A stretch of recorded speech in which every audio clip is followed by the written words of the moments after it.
어머니, 저도 병원 페이닥터라 여유 없어요. 수술비 5천만 원이 애 이름입니까? 그냥 시골 내려가서 요양이나 하세요. 평생을 바쳐 뒷바라지의 의사로 만든 아들의 입에서 나온 말은 칼보다 날카롭게 가슴을 후벼 팠습니다. 68세 박순자 씨는 병원 로비 차가운 의자에 앉아 한참을 멍하니 허공만 바라보았습니다. 아들의 하얀 가운이 그날따라 왜 그리도 낯설고 시리게만 느껴졌는지 모릅니다. 오늘 이야기는 자식 농사 잘 지었다고 동네방네 칭송받던 한 어머니가 가장 비참한 순간에 깨달은 가족의 진실에 관한 사연입니다. 여러분의 노후는 어떤가요? 사연을 들으시며 진정한 행복이 무엇인지 함께 생각해보는 시간이 되었으면 합니다. 본격적인 이야기 시작 전에 구독과 좋아요, 알림 설정 부탁드립니다. 여러분의 따뜻한 응원이 영상을 만드는 큰 힘이 됩니다. 순자는 평생을 남의 집 파출부며 식당 주방일이며 안 해본 일 없이 살았습니다. 오직 하나 똑똑한 아들놈 의사가운 한번 입혀보겠다는 일념 하나로 손가락 마디마디가 뒤틀리도록 일을 했습니다. 남편이 일찍 세상을 떠나며 남긴 작은 땅 하나도 아들 대학 등록금이며 유학비에 보태려 금지옥엽 아껴두었지요. 그렇게 아들이 번듯한 정형외과 의사가 되었을 때 순자는 이제 죽어도 여한이 없다고 생각했습니다. 하지만 하늘도 무심하시지 아들의 병원 개원 소식에 기뻐하던 것도 잠시 순자는 청천벽력 같은 소식을 듣게 됩니다. 심장 판막에 이상이 생겨 당장 수술하지 않으면 생명이 위험하다는 진단이었습니다. 수술비와 입원비를 합쳐 5천만 원이 넘는 거금이었지요. 순자는 당연히 아들이 도와줄 거라 믿었습니다. 내가 저를 어떻게 키웠는데 제 어미 목숨줄이 달린 일에 설마 모른 척하겠냐 싶었지요. 하지만 아들의 반응은 냉담했습니다. 아들은 새로 아파트를 분양받아야 한다느니 병원 운영이 어렵다느니 핑계를 대며 순자의 눈을 피했습니다. 옆에 있던 며느리는 한술 더 떴지요. 어머님, 저희도 대출이자 때문에 숨이 막혀요. 딸 있잖아요. 그 막노동한다는 막내딸한테도 좀 말해보세요. 왜 매번 저희만 찾으세요?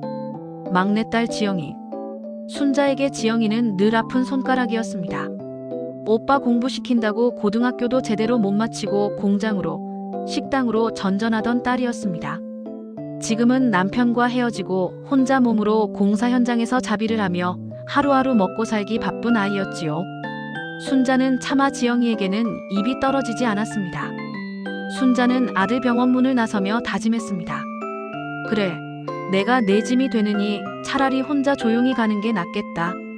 집으로 돌아가는 버스 안에서 순자는 창밖을 보며 하염없이 눈물을 흘렸습니다. 그때였습니다. 한 번도 먼저 전화를 거는 법이 없던 막내딸 지영이에게서 전화가 온 것은요. 엄마, 목소리가 왜 그래? 어디 아파? 나 지금 엄마 집 앞이야. 맛있는 거 사왔으니까 빨리 와. 순자는 애써 목소리를 가다듬었지만 딸은 단번에 알아챘습니다. 지영이는 엄마의 초라해진 얼굴과 손에 쥐어진 병원 진단서를 보고는 그 자리에 주저앉아 통곡했습니다. 엄마, 걱정 마. 내가 어떻게든 할게. 나 돈 많이 벌어. 진짜야. 그날부터 지영이는 보이지 않았습니다. 순자는 딸이 혹시라도 나쁜 마음을 먹을까봐 노심초사하며 지냈지요. 그러던 어느 날 순자의 통장에 생각지도 못한 거액이 입금되었습니다. 정확히 5,500만 원. 그리고 뒤이어 지영이에게서 문자가 왔습니다. 엄마, 병원 예약해놨어. 내일 오빠 병원 말고 내가 예약한 큰 병원으로 가자. 돈 걱정은 절대로 하지 마. 나 노가다 반장님이 나 성실하다고 미리 당겨주신 거야. 순자는 가슴이 미어지는 것 같았습니다. 막노동하는 딸이 그 거금을 마련하기 위해 어떤 고생을 했을지 안 봐도 비디오였으니까요. 순자는 떨리는 손으로 통장 잔고를 확인하며 결심했습니다. 아들에게 주려던 마지막 유산, 그 땅을 이제는 다른 용도로 써야겠다고 말입니다. 순자는 딸 지영이 몰래 병원 예약을 취소했습니다. 딸의 고생을 더 이상 볼 수가 없었기 때문입니다. 그리고 다음 날 아침 일찍 순자는 자신의 낡은 트렁크를 끌고 지영이의 집을 나섰습니다. 딸에게 짐이 되고 싶지 않았습니다. 어디든 가서 혼자 조용히 살다가 생을 마감할 생각이었습니다. 순자는 한참을 버스를 타고 외곽으로 나갔습니다. 어디로 가야 할지 정처 없이 걷다 보니 어느새 허름한 여인숙 앞에 서 있었습니다. 낡은 간판을 올려다보니 무궁화 여인숙이라고 적혀 있었습니다. 그곳에서 순자는 한 달짜리 방을 잡았습니다. 창문도 없는 작은 방이었지만 순자는 이제 이곳이 자신의 마지막 안식처가 될 거라 생각했습니다. 여인숙 방에 앉아 순자는 자신의 지난 삶을 되돌아보았습니다. 평생을 아들 뒷바라지에 바쳤던 세월이 주마등처럼 스쳐 지나갔습니다. 어린 시절부터 똑똑했던 큰아들 현준이. 순자는 아들을 의사로 만들기 위해 굳은 일 마다하지 않았습니다. 남편이 남긴 작은 땅도 팔아 학비와 유학비에 보탰습니다. 아들이 의사 가운을 입고 번듯한 병원에서 일하는 모습을 보았을 때 순자는 모든 고생이 보상받는 기분이었지요. 하지만 그 기쁨은 오래가지 않았습니다. 현주는 의사가 된 후 순자를 멀리하기 시작했습니다. 명절에 찾아오는 것도 뜸해졌고 어쩌다 전화라도 하면 바쁘다는 핑계로 서둘러 끊기 일쑤였습니다. 며느리 민영씨는 더했습니다. 순자가 찾아갈 때마다 대놓고 불편한 기색을 내비쳤고 아들 현준에게 어머니 좀 그만 오시라고 하세요. 사람들이 저희 병원 식모인 줄 알겠어요. 라며 막말을 서슴지 않았습니다. 어느 날 순자는 현준의 병원에 찾아갔다가 민영 씨에게 모욕적인 말을 들었습니다. 병원 로비에서 대기하고 있는데 민영 씨가 순자를 보더니 어머님, 여기에 이렇게 앉아 계시면 사람들이 민망해해요. 그냥 집에서 쉬세요. 라고 말했습니다. 심지어 순자에게 병원 화장실 청소하는 아주머니를 시켜 어머니, 이거라도 드세요. 라며 1,000원짜리 음료수를 건네주기까지 했습니다. 순자는 그날의 수치심을 평생 잊을 수 없었습니다. 그럼에도 순자는 아들이 혹시라도 힘들까봐, 아들의 명예에 누가 될까봐 모든 것을 참았습니다. 혹시나 아들이 사업을 확장하거나 새 아파트를 사는데 돈이 필요할까봐 순자는 남은 작은 전셋돈마저 아꼈으며 고물상에서 폐지를 주어 생활비를 충당했습니다. 혹시나 아들이 어려워질 때를 대비해 비상금을 모아두고 있었던 것이지요. 하지만 이번 심장 수술비는 순자에게 너무나 큰 충격이었습니다. 목숨이 달린 일임에도 아들은 자신을 외면했습니다. 그리고 가장 아픈 손가락이라 생각했던 막내딸 지영이가 폐지를 주어 번 돈을 내밀었을 때 순자는 비로소 깨달았습니다. 진정으로 자신을 사랑하는 자식이 누구인지 말입니다. 여인 숙방 침대에 홀로 누워 순자는 천장을 바라보았습니다. 이제는 누구에게도 짐이 되고 싶지 않았습니다. 딸 지영이에게도, 그리고 자신을 외면한 아들에게도. 순자는 조용히 눈을 감았습니다. 그 순간 지영이의 목소리가 귓가에 맴돌았습니다. 엄마, 혼자 아무 데도 가지 마. 내가 있잖아. 내가 엄마 지켜줄게. 순자의 눈에서 뜨거운 눈물이 흘러내렸습니다. 딸에게서 온 문자를 다시 확인했습니다. 엄마, 병원 예약해놨어. 내일 오빠 병원 말고 내가 예약한 큰 병원으로 가자. 돈 걱정은 절대로 하지 마. 나 노가다 반장님이 나 성실하다고 미리 당겨주신 거야. 순자는 지영이의 진심을 외면할 수 없었습니다. 그 돈이 어떻게 마련되었을지 생각하니 가슴이 찢어지는 것 같았습니다. 순자는 마음을 고쳐먹었습니다. 죽는 한이 있더라도 딸에게만큼은 짐이 되지 않으리라. 그리고 아들에게 자신의 진심을 보여주리라 다짐했습니다. 다시는 자식들에게 휘둘리지 않고 자신의 마지막 삶을 스스로 책임지겠다고 말입니다. 순자는 딸 지영이가 예약해둔 서울의 대형 병원 로비에 들어서며 깊은 숨을 내뱉었습니다. 아들의 병원과는 공기부터가 달랐습니다. 세련된 대리석 바닥과 친절한 직원들, 그리고 최첨단 장비들이 가득한 이곳에서 순자는 비로소 자신이 환자로서 대접받고 있다는 느낌을 받았습니다. 하지만 마음 한구석은 여전히 돌덩이를 얹은 듯 무거웠습니다. 이 모든 화려함 뒤에 숨겨진 딸의 처절한 희생을 너무나 잘 알고 있었기 때문입니다. 순자가 수술을 위한 사전 검사를 받는 동안 막내딸 지영은 경기도 외곽의 어느 대규모 물류센터 공사 현장에 서 있었습니다. 새벽 4시, 아직 별빛이 가시지 않은 시각에 인력거를 타고 도착한 그곳은 거친 남자들의 고함과 기계 소음이 가득한 전쟁터였습니다. 지영은 남들이 기피하는 가장 험한 잡부 일을 자처했습니다. 여자 몸으로 하기엔 무리라는 반장의 만류에도 지영은 무릎을 꿇었습니다. 엄마 수술비가 급하니 제발 이만 시켜달라고, 돈만 미리 당겨준다면 앞으로 1년은 쉬는 날 없이 개처럼 일하겠다고 빌고 또 빌었습니다. 지영의 절박함에 마음이 움직인 반장이 겨우 내준 일자리가 바로 이먼지 구덩이 현장이었습니다. 지영의 하루는 쉴 틈 없는 노동의 연속이었습니다. 공사 현장의 바닥에 흩어진 날카로운 철근 조각과 자재들을 정리하고 무거운 시멘트 포대를 등에 지고 비탈진 경사로를 오르내렸습니다. 한여름에 뙤약볕은 지영의 목덜미를 빨갛게 달궈놓았고 신발 속은 땀과 흙먼지로 뒤범벅되어 발가락 사이사이가 짓물렀습니다.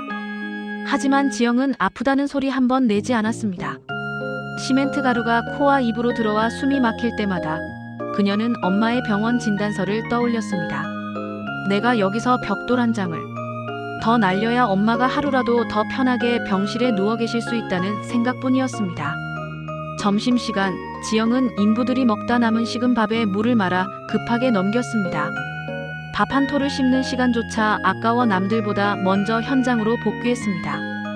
휴식 시간에도 그늘에서 잠시 눈등을 붙이는 대신 버려진 구리선이나 고철을 모아 고물상에 팔 준비를 했습니다. 단돈 1,000원이라도 더 벌어야 엄마의 약값을 보탤 수 있다는 강박이 그녀를 쉬지 못하게 채찍질했습니다. 지영의 손등은 햇볕에 검게 타다 못해 껍질이 벗겨졌고 손톱 밑은 아무리 씻어도 지워지지 않는 기름때와 흙탕물로 거칠게 변해버렸습니다. 같은 시각 순자의 큰아들 현주는 자신의 번듯한 병원 원장실에서 여유로운 오후를 보내고 있었습니다. 그는 어머니가 수술받기로 했다는 소식을 들었음에도 단 한 번도 전화를 걸지 않았습니다. 오히려 아내 민영과 함께 이번 주말 예약해둔 최고급 호텔의 스위트룸 사진을 보며 즐거워하고 있었습니다. 현주는 자신을 의사로 만들기 위해 젊음을 바친 어머니의 희생을 당연한 것으로 치부했습니다. 그에게 어머니는 이제 성공한 자신의 인생에 어울리지 않는 부끄럽고 구질구질한 과거의 잔재일 뿐이었습니다. 며느리 민영은 한술 더 떠 어머니가 막내한테 돈 빌려서 수술하신다니 다행이네요. 우리한테 손 벌렸으면 이번 휴가는 꿈도 못 꿀 뻔했어요 라며 깔깔거렸습니다. 현주는 그런 아내의 말에 동조하며 어머니의 빈자리를 홀가분하게만 느꼈습니다. 병원 침대에 누워 수술을 기다리던 순자는 지영이 전해준 꼬깃꼬깃한 돈 봉투를 꺼내보았습니다. 은행에서 빳빳하게 인출한 돈이 아니었습니다. 10,000원짜리, 5,000원짜리가 뒤섞인 그 돈뭉치에서는 딸이 온종일 현장에서 묻혀왔을 진한 땀, 냄새와 흙내음이 배어 있었습니다. 지폐 한 장 한 장에는 딸의 거친 지문과 눈물 자국이 남아있는 듯 했습니다. 순자는 그 돈을 가슴에 품고 한참을 흐느꼈습니다. 아들에게 쏟아부었던 그 수많은 돈과 정성은 이토록 시린 배신으로 돌아왔는데 모질게 대하고 늘 아픈 손가락으로만 여겼던 막내딸은 자신의 목숨을 깎아 어미를 살리려 하고 있었습니다. 수술 전날 밤, 지영은 녹초가 된 몸으로 병실을 찾았습니다. 엄마에게 들키지 않으려 현장 작업복을 화장실에서 급하게 갈아입고 상처투성이인 손에는 미리 준비한 얇은 장갑을 끼웠습니다. 엄마, 나 돈 많이 벌었어. 현장 반장님이 나 일 잘한다고 보너스까지 주셨다니까. 지영은 애써 밝은 척 웃었지만 순자는 보았습니다. 딸의 눈가에 깊게 파인 피로와 장갑 틈새로 보이는 짓물러 터진 손목의 상처를요. 순자는 딸의 손을 잡고 싶었지만 딸이 부끄러워할까봐 차마 손을 뻗지 못하고 대신 딸의 퀭한 얼굴을 어루만졌습니다. 순자는 그날 밤 병실 창밖의 야경을 보며 결심했습니다. 내가 이 수술을 받고 반드시 건강해져야겠다. 그래서 내 딸 지영이의 저 거친 손을 다시 곱게 만들어줘야겠다. 그리고 자신을 외면한 아들 현준에게는 더 이상 눈물 흘리지 않기로 했습니다. 핏줄이라는 이름으로 행해지는 무조건적인 희생은 이제 끝내야 할 때였습니다. 수술실로 향하는 이동 침대 위에서 순자는 천장의 형광등을 보며 마지막 기도를 올렸습니다. 아들의 용서를 구하는 기도가 아니었습니다. 막내딸 지영이가 흘린 땀방울이 헛되지 않게 해달라는, 그리고 이제는 진정으로 사랑받아야 할 사람이 누구인지 세상이 알게 해달라는 간절한 염원이었습니다.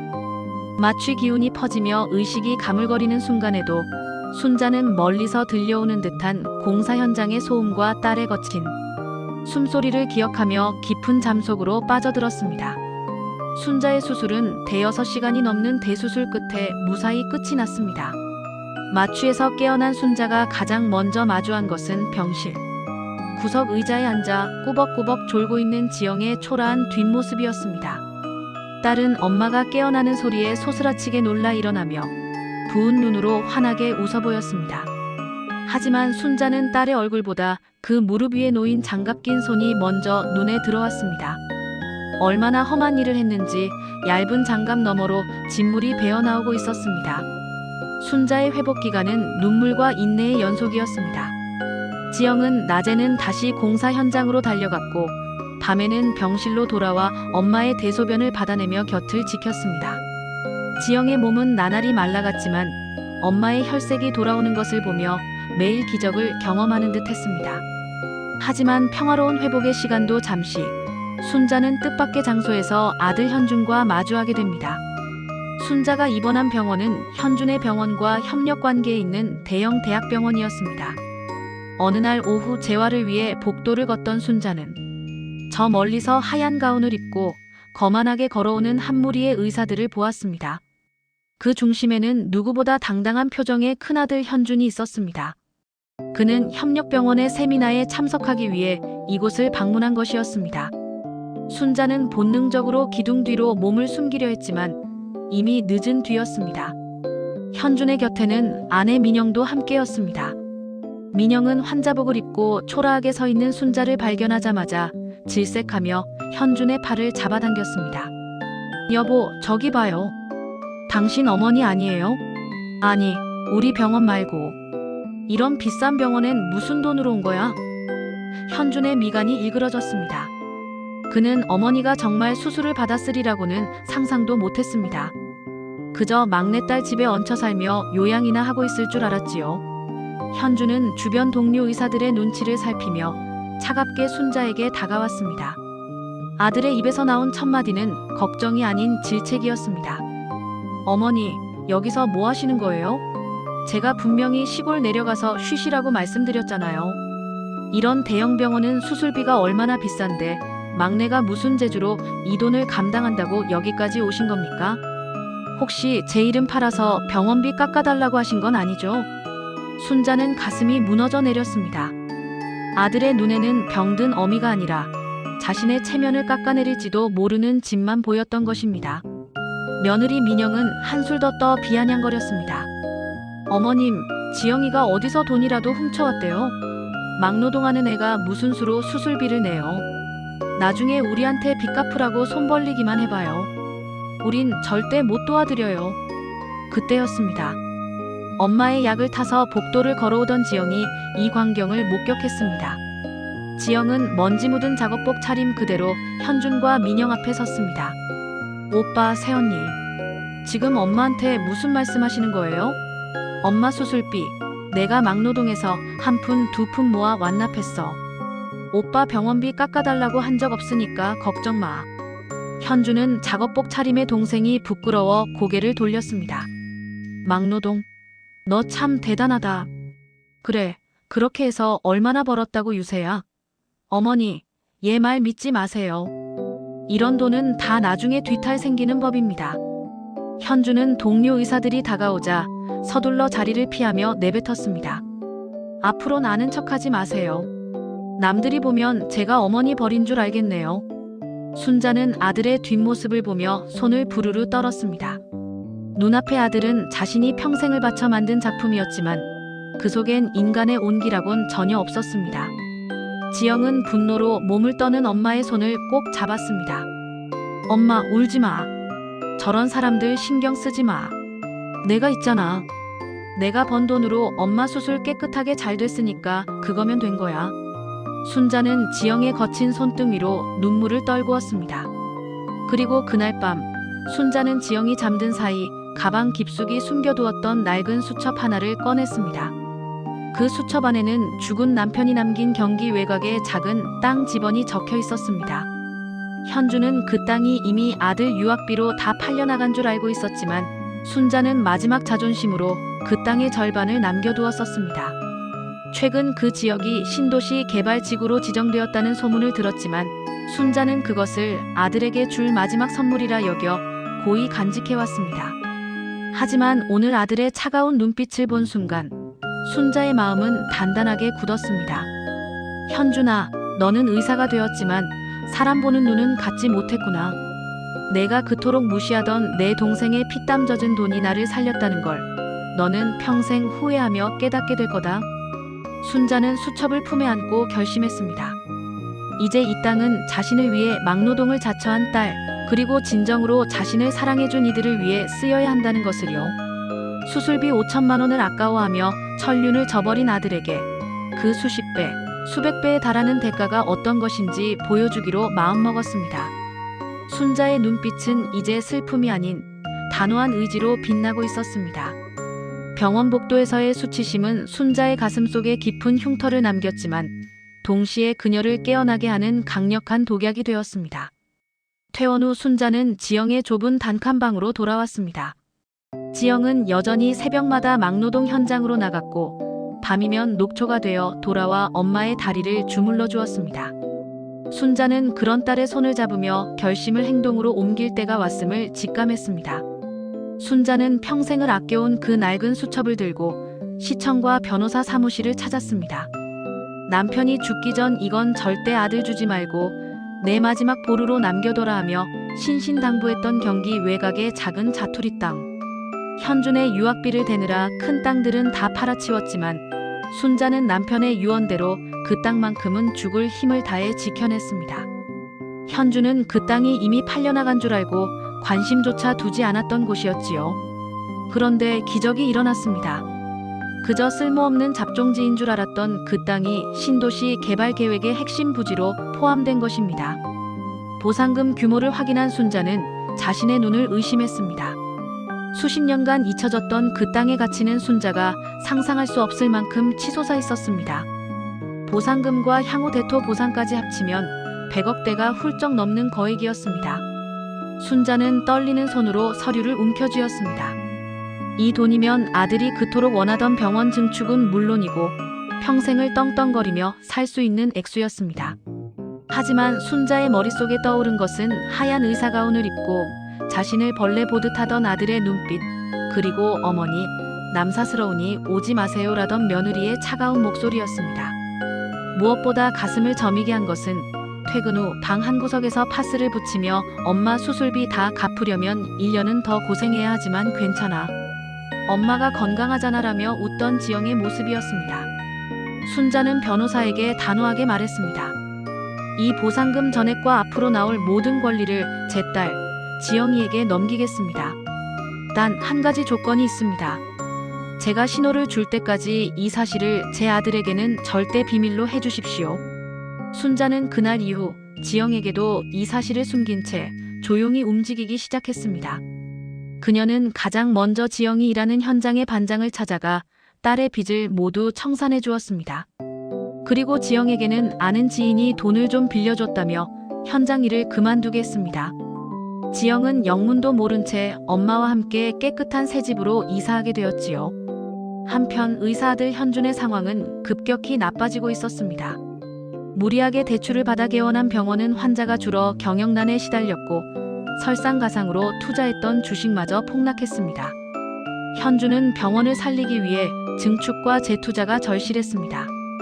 그는 백방으로 투자자를 찾아 헤맸지만 이미 신용도가 바닥난 그에게 손을 내미는 곳은 없었습니다.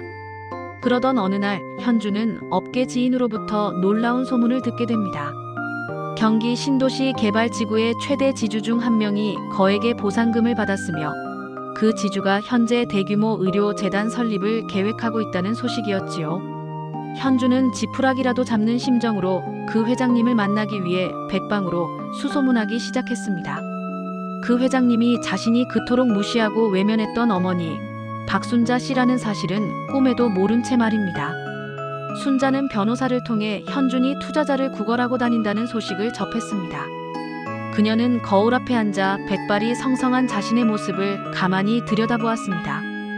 이제는 눈물 대신 단단한 바위가 들어찬 눈빛이었습니다. 현준아, 내가 그토록 사랑하던 돈이 너를 어떻게 무너뜨리는지, 그리고 내가 버린 내 동생의 손이 너를 어떻게 구원할 수 있었는지 이제 곧 보여주마. 순자는 조용히 변호사에게 전화를 걸었습니다. 준비하십시오. 이제 그 오만한 의사 선생님을 모실 시간입니다. 현주는 며칠째 밤잠을 설치고 있었습니다. 병원의 부도 위기는 코앞까지 닥쳐왔고 며느리 민영은 매일같이 어떻게든 돈을 구해오라며 현준을 들볶았습니다. 그러던 중 현주는 마침내 그 소문의 거물 투자자와 연락이 닿았습니다.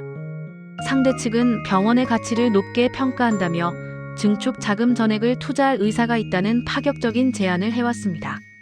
현주는 이 기회만 잡으면 다시 예전의 화려한 생활로 돌아갈 수 있다는 희망에 부풀었습니다. 그는 약속 장소인 서울의 한 최고급 호텔 라운지로 향했습니다. 아내 민영도 가장 비싼 옷과 가방을 챙겨 입고 동행했지요. 여보, 역시 당신은 운이 좋아. 그 회장님 눈에만 잘 들면 우리 이제 강남 아파트로 이사 가는 거야. 민영은 이미 강남의 고급 주상복합 아파트를 머릿속에 그리고 있었습니다. 약속 장소에 도착한 현준과 민영은 긴장된 마음으로 투자자를 기다렸습니다. 잠시 후 호텔 직원의 안내를 받으며 세련된 정장 차림의 한 여성이 들어왔습니다. 그 뒤에는 비서처럼 보이는 낯익은 젊은 여성이 따르고 있었지요. 현주는 자리에서 일어나 허리를 굽히며 정중하게 인사를 건넸습니다. 안녕하십니까, 회장님. 오늘 이렇게 귀한 시간을 내주셔서. 하지만 인사를 하던 현준의 목소리가 뚝 끊겼습니다. 고개를 들어 상대방의 얼굴을 확인하는 순간 그의 얼굴에서 핏기가 싹 가셨습니다. 눈앞에 서 있는 사람은 다름 아닌 자신이 병원에서 남사스러우니 아는 척도 하지 말라며 문전박대했던 어머니 손자였습니다. 그리고 그 뒤에는 막노동판에 흙먼지를 뒤집어 쓰고 일하던 막내 동생 지영이 있었습니다. 지영은 이제 세련된 오피스룩을 입고 순자의 비서처럼 서 있었습니다. 현주는 믿을 수 없다는 듯 눈을 비볐습니다. 어머니, 여기는 어떻게? 지영아, 너는 왜 여기에? 그의 목소리는 경악과 당황함으로 떨렸습니다. 며느리 민영은 순자를 보자마자 기겁하며 뒷걸음질 쳤습니다. 어머님, 아니, 어떻게 이런 곳에? 혹시 우리 얘기 엿들으러 오신 거예요? 여긴 어머님이 오실 곳이 아니에요. 순자는 싸늘한 눈빛으로 아들과 며느리를 내려다보았습니다. 그녀의 얼굴에는 더 이상 낡은 옷을 입은 초라한 노인의 모습은 없었습니다. 수십 년간 고생하며 다져진 강인함과 100억대 자산가의 여유가 동시에 느껴지는 위풍당당한 모습이었습니다. 순자는 품위 있게 자리에 앉으며 손짓으로 현준과 민영에게도 앉으라고 했습니다. 현준아, 민영아, 오랜만이구나. 내가 너희에게 소개할 사람이 있다. 바로 이 아이가 내 비서이자 오늘 이 자리에 너희를 부른 진짜 이유다. 순자는 지영을 가리키며 말했습니다. 지영은 차분하고 단호한 표정으로 현준과 민영을 마주 보았습니다. 현준의 얼굴은 이미 백지장처럼 창백해져 있었습니다. 순자는 이어서 말했습니다. 현준아, 내 병원 운영이 어렵고 증축 자금이 절실하다는 소식 들었다. 내가 가지고 있는 돈이 좀 있는데 내 병원에 투자를 해줄까 해서 말이다. 현준은 이 말을 듣자마자 얼빠진 표정으로 순자를 바라보았습니다. 어머니, 무슨 말씀이세요? 어머니가 돈이 어디 있으세요? 제가 분명 수술비 5천만 원도 없다고. 그의 목소리는 점점 작아졌습니다. 그가 기억하는 어머니는 폐지를 줍고 막내딸에게 얹혀 사는 가난한 노인일 뿐이었습니다. 순자는 차가운 미소를 지었습니다. 그래, 5천만 원도 없던 내게 갑자기 100억이 넘는 돈이 생겼다. 내 아비가 남겨준 자투리 땅이 신도시 개발로 보상금을 받게 된 게다. 내가 늘 쓸모없다며 거들떠보지도 않던 그 땅 말이다. 현준과 민영은 동시에 경악하며 순자를 바라보았습니다. 100억이라니. 그들이 상상조차 할 수 없던 거액이었습니다. 민영은 믿을 수 없다는 듯 흥분하여 자리에서 벌떡 일어났습니다. 어머님, 그게 정말이에요? 그럼 그 돈으로 왜 저희한테는 말씀 안 해주셨어요? 저희가 얼마나 힘들었는데. 그녀의 목소리에는 그동안의 무시와 냉대는 온데간데없고 탐욕과 아쉬움만 가득했습니다. 순자는 여유롭게 차 한 모금을 마셨습니다. 말해줄 이유가 없었지. 내 아비의 유언에 따라 그 땅은 내가 가장 힘들 때 쓰려던 돈이었다. 그리고 내가 수술비 5천만 원이 없어 죽어갈 때 너희는 나를 외면하고 막내 지영이는 막노동으로 내 생명을 살렸다. 그 돈은 내 딸의 피땀이 서려 있는 돈이다. 그래서 나는 이 돈을 나를 살린 지영이에게 모두 물려주기로 했다. 현주는 순자의 말에 머리를 한 대 맞은 듯 휘청거렸습니다. 100억이라는 거액이 눈앞에서 사라지는 순간이었습니다. 그가 평생을 무시하고 업신여기던 막내 동생이 하루아침에 자신의 운명을 쥐락펴락할 거물이 되어 있었던 것입니다. 그는 이제 모든 것을 잃게 될지도 모른다는 공포감에 사로잡혔습니다. 순자는 차갑게 웃으며 아들의 눈을 똑바로 바라보았습니다. 현준아, 내가 그토록 원하던 병원 증축 자금을 내가 가지고 있었다는 사실을 이제 알았겠지. 내가 이 돈으로 무엇을 할지는 이제부터가 진짜 시작이다. 정적이 흐르는 호텔 라운지에서 순자는 차갑게 식은 찻잔을 천천히 내려놓았습니다. 아들 현주는 떨리는 손으로 물잔을 잡으려다 그만 바닥에 쏟고 말았습니다. 그토록 무시하던 어머니가 이제는 자신의 생사여 탈권을 쥐고 있는 회장님이 되어 돌아온 현실을 도저히 믿을 수 없다는 표정이었습니다. 어머님, 저희가 잘못했어요. 그때는 저희도 병원이 너무 힘들어서 제정신이 아니었어요. 아시잖아요. 현준 씨가 얼마나 성실하게 살아왔는지. 며느리 민영이 먼저 비굴하게 웃으며 순자의 손을 잡으려 했습니다. 하지만 순자는 그 손을 차갑게 뿌리쳤습니다. 경황이 없어서 제 어미 수술비 5천만 원을 거절하고 남사스러우니 아는 척도 하지 말라고 했느냐? 내 딸 지영이가 막노동판에서 흙탕물을 뒤집어쓰며 내 생명을 구걸할 때 너희는 제주도에서 골프를 치고 최고급 와인을 마셨지. 그게 너희가 말하는 힘겨운 삶이었더냐? 순자의 목소리는 낮았지만 라운지 전체를 울릴 만큼 단호했습니다.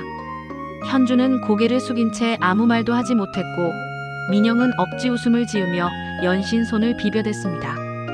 순자는 지영이 들고 있던 서류 가방에서 두툼한 서류 뭉치를 꺼내 탁자 위에 던졌습니다. 그것은 현준의 병원 채무 인수증서와 증축 투자 계약서였습니다. 현준아, 내 병원을 살릴 수 있는 돈 여기 있다. 하지만 이 계약서에 서명할 사람은 내가 아니다. 이 모든 보상금과 재단의 권리는 이미 지영이에게 넘겼다. 내가 병원을 지키고 싶다면 이제 내가 그토록 무시하던 내 동생 지영이 앞에 무릎을 꿇고 빌어라. 지영이가 허락한다면 그때 가서 투자 여부를 결정하겠다. 현준의 얼굴이 순식간에 불그락푸르락 변했습니다. 아무리 돈이 급해도 평생 무식하다며 무시해온 동생 앞에 무릎을 꿇으라는 말은 그의 오만한 자존심이 허락지 않았습니다. 하지만 곁에 있던 민영은 달랐습니다. 그녀는 현준의 팔을 잡아당기며 속삭였습니다. 여보, 지금 자존심이 문제야. 저 돈이면 우리 병원 강남으로 옮길 수도 있어. 얼른 빌어. 결국 현준은 바들바들 떨리는 다리로 자리에서 일어나 지영 앞에 무릎을 꿇었습니다. 지영아, 내가 미안했다. 오빠가 못나서 그랬어.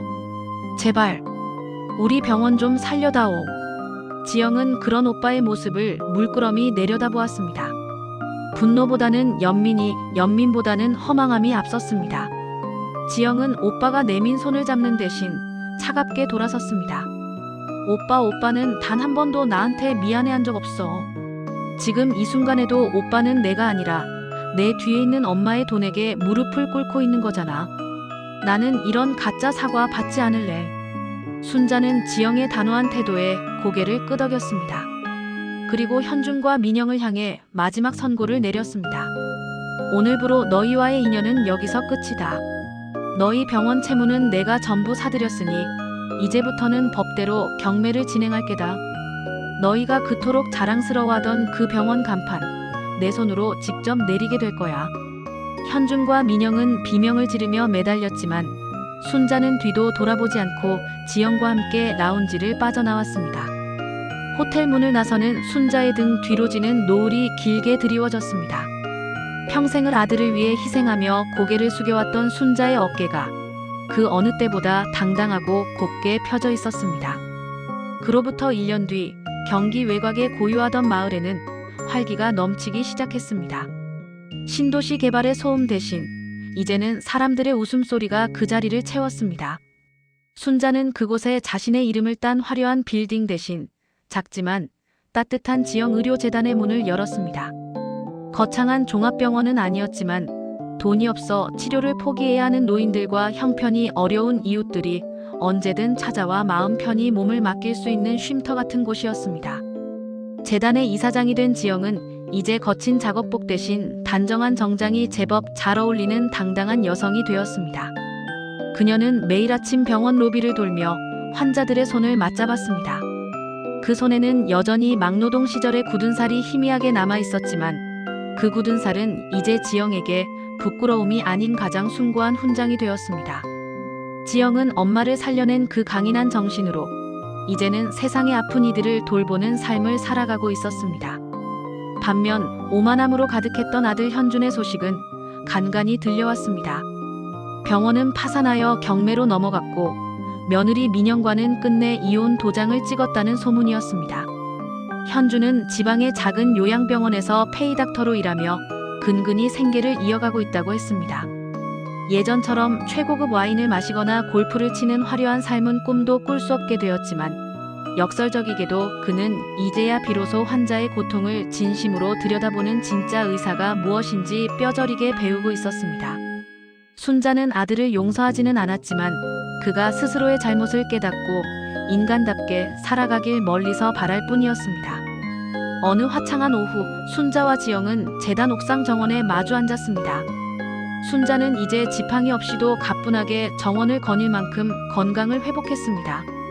지영이 정성껏 내온 차를 마시며 순자는 눈부시게 펼쳐진 신도시의 전경을 바라보았습니다. 지영아, 너는 이 엄마가 원망스럽지 않더냐? 아들놈만 귀하게 여기고 너한테는 고생만 시켰는데. 순자의 물음에 지영은 엄마의 주름진 손을 꼭 잡으며 환하게 웃었습니다. 엄마, 그런 소리 마.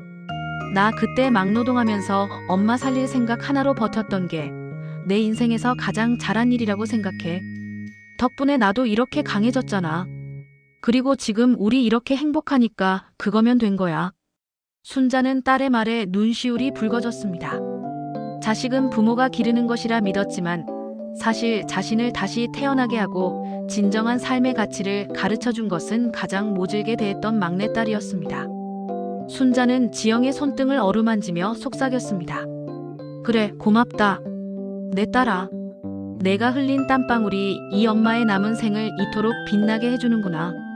두 사람은 노을이 지는 정원을 함께 걸었습니다. 뒤를 돌아보지 않아도 앞으로 펼쳐질 그들의 시간은 그 어떤 금전적 가치로도 환산할 수 없는 평온함과 사랑으로 가득할 것임을 알 수 있었습니다.